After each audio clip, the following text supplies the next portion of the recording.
was hard for us to even get into the scenario. We were having such interesting discussions. But let me just start with who is going to present here. Introduction myself. I'm going to take sort of the first part, and we'll pick up where I leave off. So, in our scenario, we're in the disruption. The disruption, and what happens? How do we respond to that? But first, let's paint the scenario. And in our characters, we have husband and wife. We have Jorge and Sylvia, who just recently moved into the area, and they live on several acres. They have two children. They previously lived more downtown in their apartment.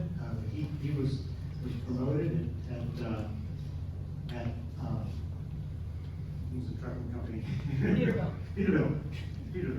He was promoted from Peterbilt, and they had the opportunity to live their dream and move out into a more rural setting to enjoy with their family. And they had 2 dogs, one bad, one good, but 2 dogs and some chickens. Anyway, what was important to them is South Wire and I just went off script. Sorry about that. But it's close.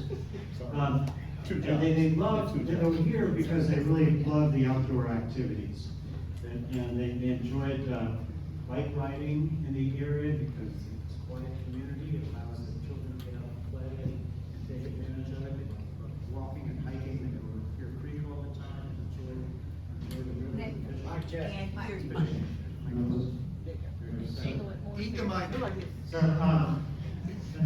what was desirable here was bike trails, swimming pools, safe schools, shopping in grocery stores that are nearby, safe streets, and a walkable neighborhood.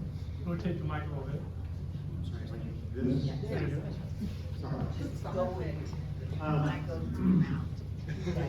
So, our disruption here is the outer loop development, which is coming to our area, whereby we're looking at the outer loop. It comes from Collin County, over through Aubrey and continuing east. We're unsure yet as to whether that continues over to Connector 35 or comes down to the loop, 288. But in any event, what that does is it invites tremendous development of the area, housing development and others that follows that mobility.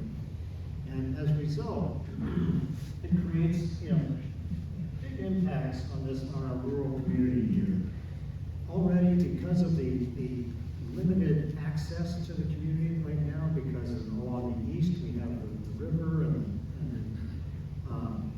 that is Army Corps of Engineer land and really can't have crossings there. We've got floodplains there. We have floodplains that go along Clear Creek. And we have the railroad tracks. There are only 2 crossings there now, and one's not really very useful, so consider that one. We have limited access just at Kings Row on the 288 loop and Hartley Field on the west side, where it's already difficult egress from the area. So this disruption creates a tremendous problem, exacerbating the traffic in the area, and so this is kind of a key thing that needs to be developed. People really enjoy, as the family, people in the area enjoy their outdoor living. As they think about this, think about solutions to how to grow and how this area. So that led the group and the community to be thinking about how do we preserve then, if we overdevelop this area, obviously there's going to be tremendous problems on that mobility, putting even more pressure on those key nodes of egress, Hartley Field Road and Kings Row in particular. So, and how do we solve that? So that's a key issue with through traffic lights, traffic management that really needs to be addressed from that standpoint. We're looking to try to part of vision that the community and family wanted is to see expansion, the city expand the parkland along Clear Creek, through the Clear Creek area, and be able to create that as a, to have, centers for, natural history learning there, and have demonstration gardens that are managed by the community, and, master gardeners and others who do that. And, anyway, then, there's pressure. So that led us to be thinking that there needs to be a lighter footprint of development in our area because of mobility issues, because of the isolation aspect of it.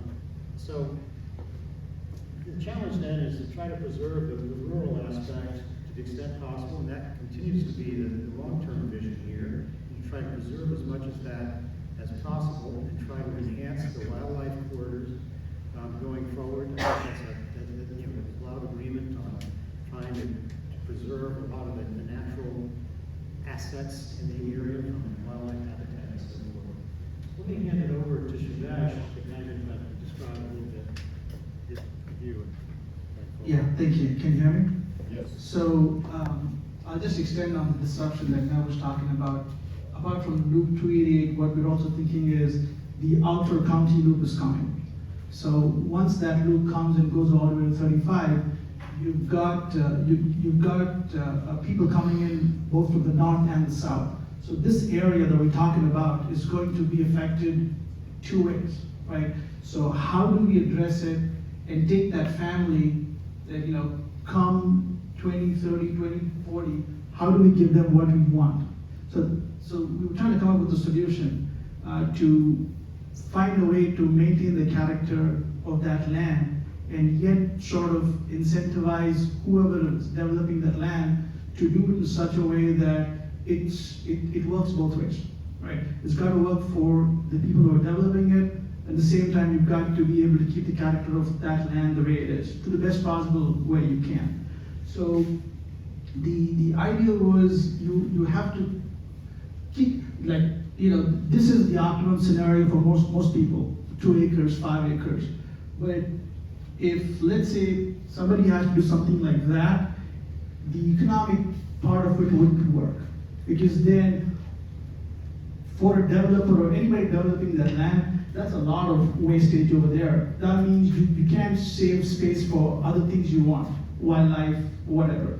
So I think the solution that we were thinking was the city and the developers, both within the city and the ETJ, they have to work in such a way that you come up with a mechanism where you allocate your density in such a way that it's economically feasible to do it in one part and do it in such a way that you're still able to keep the preservation areas. For instance, doing nothing is not an option, right? We own one of the largest parcels of land there. We pay a lot of property tax. I'll put a number. We pay about $60,000 a year in property tax. Doing nothing is not an option. It has to be feasible economically to everybody. But the best way to do it is, it has to be a partnership. It has to be a partnership with the city, the people who live there, and we've got to come up with something that works for everybody. And that's what we're for, right? So I think we're all sitting here on different sides of the aisle. What we've got to do is, this vision is achievable. But I think it just has to make economic sense and to the people who are developing it, and then it has to make sense to the city. So I think, so basically what we're thinking is that this group is going to propose series of meetings going, this is not one there is no solution to this right now. This is going to happen, this disruption is happening. There's going to be an influx of people. What you've got to do is come up with ways where there's more way we can kind of partner and figure out how we can come up with a solution that works for everybody. Because in my mind, this is not an option. 5 acres is not an option. 2 acres is not an option. You've got to do such a way that there's density in specific pockets that you allow, and then that way you get to maintain and keep the character of the land. For instance, Hartley Field, the Hartley Field hangars. That's a city heritage. You have to keep that. How do we do it? Right? So that's the whole conversation that we want to have with everybody going forward, see how we can preserve that, right? So I think, end of the day, that was what we were all thinking, that we've got to continue this conversation. And so we don't have an answer today, but I think over a period of time, this is what is going to help us get there, so. That's all I have. When you say it's not